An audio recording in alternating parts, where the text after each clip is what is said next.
Hey everyone, Tyler here. In this video, I want to talk about a recent project that is probably a pretty similar situation to probably what a lot of you watching this will have run into or will maybe run into in the future. And that's a one-day shoot with a small crew. This particular shoot was a two-man crew, and we had to shoot 3 interviews and get all the B-roll all in the same day, and it was all outdoors. So a lot of variables to deal with, and obviously there's a lot of pre-production that goes involved to make sure that the day goes smoothly. But again, with weather and then traffic and all that, like, there are so many variables that you just kind of have to make decisions on the fly, especially if you don't have the opportunity to get out and do a location scout or whatever the case may be. And even if you do, weather dependent, totally could change. So a lot of variables. So that was the recent shoot that I had, and I wanted to talk about my approach to the production schedule, and I communicated this obviously with the client beforehand, but my approach to the production schedule and to lighting the interviews and also capturing all the B-roll for the video. So I think this is a pretty similar situation. I mean, I've done this a number of times on different shoots, whether it's indoors or outdoors, and I kind of wanted to just like share my thought process on lighting these interviews, because obviously like B-roll is important, but you can't have B-roll without A-roll. So I wanted to just kind of like talk through my thought process and how I prioritized different things throughout the day. So I will do a couple of lighting breakdowns, but if this topic interests you, then let's go ahead and hang out and all that. So before we get into the actual lighting breakdowns, I kind of wanted to just talk about my thought process and my approach to the day. So it being a 2-person crew with a pretty extensive B-roll list, as well as filming interviews, there's lighting, audio, camera, all that stuff that you have to deal with, and B camera moved over to gimbal. So like there's a lot of gear, a lot of moving parts, and wanted to be mobile enough to be able to reset for different interviews. So there's a lot of things that went on, and as we were going through it, we had a pretty extensive B-roll list. I decided to emphasize the amount of time that we had for B-roll and not necessarily de-emphasize how the A-roll was going to look, because I still wanted it to look good, but I wanted to de-emphasize the amount of time for setup for the A-roll, so that we could, number one, stick to production schedule, because the interviews were pretty much back to back, and we had to reset for each interview to have a slightly different look for each interview. So knowing the constraints that I was working within, I wanted to have a pretty simple setup for the interviews. And so I communicated that with the clients, that I don't plan on making the interviews look bad. Like that's not the goal, and that's not what's going to happen. But what's going to happen is I'm not going to have a bunch of lights and a bunch of stands and all that stuff, because that just requires more setup time or more crew. And with budget and time both being a constraint on this project, I had to make the decision of just keeping the interview super basic when it comes to lighting. So with that said, I decided to go for a very minimal setup, both in footprint and in gear, to achieve the looks of the interview that we'll get into in just a second. But before we do that, I do want to thank the sponsor of today's video, and that is Artlist. 2024 was an exciting year for Artlist. There were a ton of really cool features that they rolled out, AI voiceover being one of them. It's a really great tool to use, to have in your toolkit.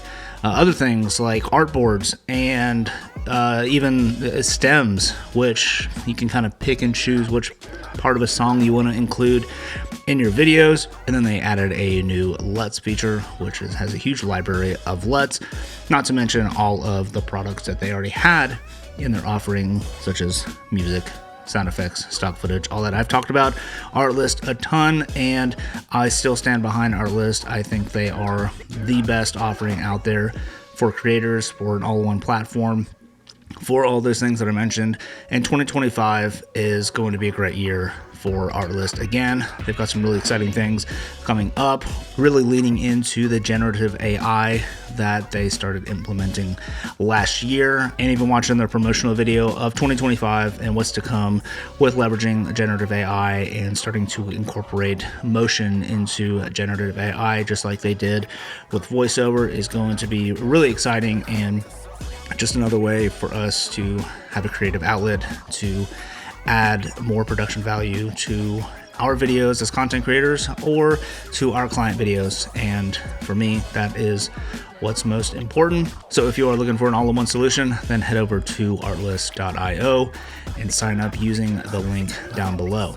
All right, so big thank you to Artlist for sponsoring this video. Like I said, link will be in the description if you want to sign up for Artlist. Now, as I was saying earlier, I was talking about kind of my approach to how I wanted to light this and prioritize my priorities for the shoot day. So now what I want to do is just kind of go over how I actually lit some of these interviews and how I really leveraged natural light more so than actually lighting the interviews. So let's go ahead and hop over to the first interview that we filmed, which is right here. So this was shot at about 9 in the morning, and it was a kind of overcast in the morning, kind of as we were setting up, but sun was expected to kind of start peeking through the clouds around the time we were filming this. So to plan for that, I knew that I didn't want to have lights and all that stuff and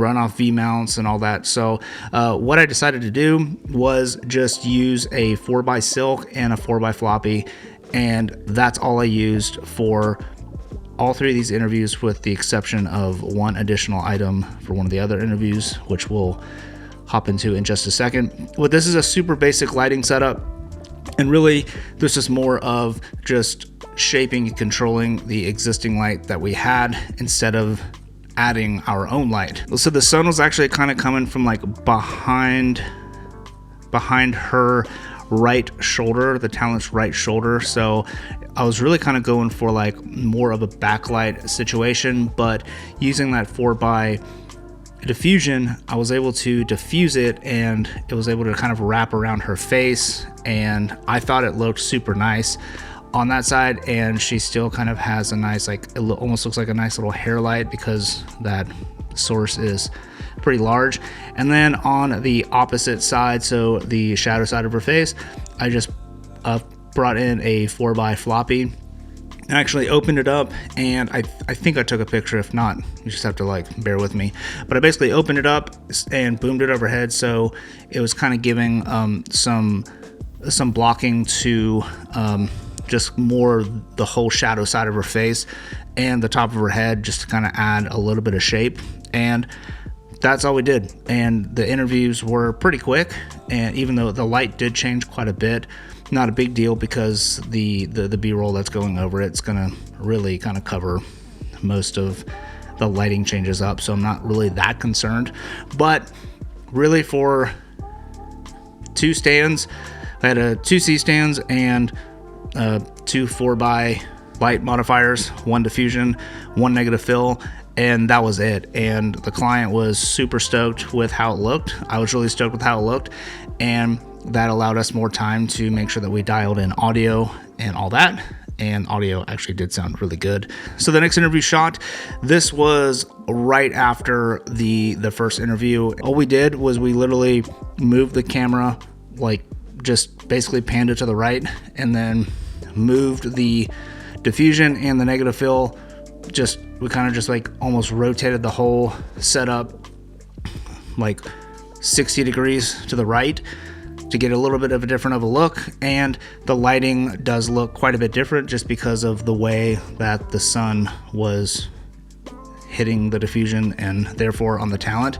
But again, just negative fill and a 4x diffusion, and I still think this looks really, really good. And being outside, you know, they're still getting a little bit of an edge to the talent's jacket. Not so much on the right side of the frame, so the talent's left.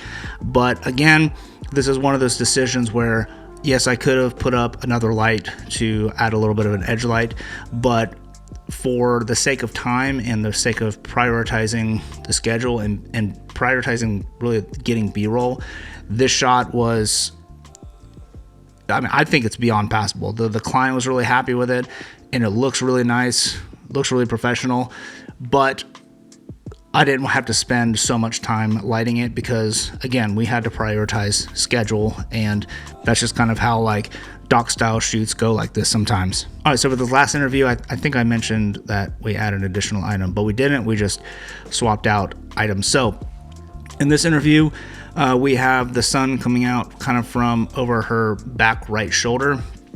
So what I wanted to do is I just wanted to take the intensity of that down and soften it up, but I still wanted there to be some sort of edge and hair light to her. So I put up the 4x diffusion again and just kind of boom that overhead. And then on the other side of her face, instead of using the negative fill, what I ended up doing was I brought out the Amaran F22C, and my intention was actually to use F22C as a light source, so we powered up and connected it, but it ended up not really making a difference because I just put the heaviest diffusion fabric on it, and then since the sun was blasting towards us, it actually ended up being basically just a bounce. So we actually didn't even use it as a artificial light source. We just use it as a bounce, and that was just enough just to add a little bit of shape to her face. But then we had that diffused sunlight to kind of give her an edge on her right shoulder and her hair. So I think it turned out looking really great. But the moral of the story of this video is I really wanted to emphasize for the project, I really wanted to emphasize production schedule and getting the interviews out and finished, and getting the content that we needed, the actual audio, the dialogue that we needed for the interviews, but give us enough time to really focus on getting B-roll shots and details and all that stuff. And even though I didn't bring out a bunch of lights, you can still get really great results with minimal equipment, even outside. So don't be afraid to use modifiers out there. I mean, it obviously can add its own complexity, especially if the wind picks up and stuff.